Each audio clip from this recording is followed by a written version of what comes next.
One of the most legendary ideas in the history of psychology is located in an unassuming triangle divided into 5 sections, referred to universally simply as Maslow's pyramid of needs. This profoundly influential pyramid first saw the world in an academic journal in the United States in 1943, where it was crudely drawn in black and white and surrounded by dense and jargon-rich text. It has since become a mainstay of psychological analyses, business presentations, and TED Talks, and grown ever more colourful and emphatic in the process. The pyramid was the work of a 35-year-old Jewish psychologist of Russian origins called Abraham Maslow, who'd been looking, since the start of his professional career, for nothing less than the meaning of life. No longer part of the close-knit Orthodox family of his youth, Maslow wanted to find out what could make life purposeful for people, himself included, in modern-day America, a country where the pursuit of money and fame seemed to have eclipsed any more interior or authentic aspirations. He saw psychology as the discipline that would enable him to answer the yearnings and questions that people had once taken to religion. He suddenly saw that human beings could be said to have essentially 5 different kinds of need.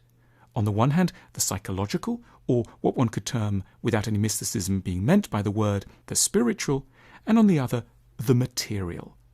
For Maslow, we all start with a set of utterly non-negotiable and basic physiological needs for food, water, warmth, and rest. In addition, we have urgent safety needs for bodily security and protection from attack. But then we start to enter the spiritual domain. We need belongingness and love. We need friends and lovers. We need esteem and respect. And lastly, and most grandly, we are driven by what Maslow called, in a now legendary term, an urge for self-actualization. A vast, touchingly nebulous, and yet hugely apt concept involving what Maslow described as living according to one's full potential and becoming who we really are. Part of the reason why the description of these needs, laid out in pyramid form, has proved so persuasive is their capacity to capture a profound structural truth about human existence. Maslow was putting his finger with unusual deftness and precision on a set of answers to very large questions that tend to confuse and perplex us viciously, particularly when we're young. Namely, what are we really after? What do we long for? And how do we arrange our priorities and give due regard for the different and competing claims we have on our attention? Maslow was reminding us with artistic concision of the shape of an ideal, well-lived life, proposing at once that we cannot live by our spiritual callings alone, but also that it cannot be right to remain focused only on the material either. We need, in order to be whole, both the material and the spiritual realms to be attended to, the base lending support while the summit offers upward direction and definition. Maslow was rebutting calls from 2 kinds of zealots. Firstly, over-ardent spiritual types who might urge us to forget entirely about money, housing, a good insurance policy, and enough to pay for lunch. But he was also fighting against extreme, hard-nosed pragmatists who might imply that life was simply a brute process of putting food on the table and going to the office.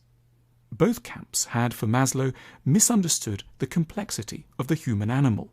Unlike other creatures, we truly are multifaceted, called at once to unfurl our soul according to its inner destiny, and to make sure we'll be able to pay the bills at the end of the month. Operating at the heyday of American capitalism, Maslow was interestingly ambivalent about business. He was awed by the material resources of large corporations around him, but at the same time he lamented that almost all their economic activity was, unfairly and bizarrely, focused on honouring customers' needs at the bottom of his pyramid. America's largest companies were helping people to have a roof over their heads, feeding them, moving them around, and ensuring they could talk to each other long distance. But they seemed utterly uninterested in trying to fulfill the essential spiritual appetites defined on the higher slopes of his pyramid. Towards the end of his long life, Maslow expressed a hope that businesses could, in time, learn to make more of their profits from addressing not only our basic needs, but also, and as importantly, our higher spiritual and psychological ones as well. That would be truly enlightened capitalism. In the personal sphere, Maslow's pyramid remains a hugely useful object to turn to whenever we're trying to assess the direction of our lives. Often, as we reflect upon it, we start to notice that we really haven't arranged and balanced our needs as wisely and elegantly as we might. Some lives have got an implausibly wide base. All the energy seems directed towards material accumulation. At the same time, there are lives with an opposite problem, where we've not paid due heed to our need to look after our fragile and vulnerable bodies. Maslow's beautifully simple visual cue is, above anything else, a portrait of a life lived in harmony with the complexities of our nature. We should, at our less frantic moments, use it to reflect with newfound focus on what it is we might do next. Our decision dice are a tool to help you make wiser decisions in work, love, and the rest of your life.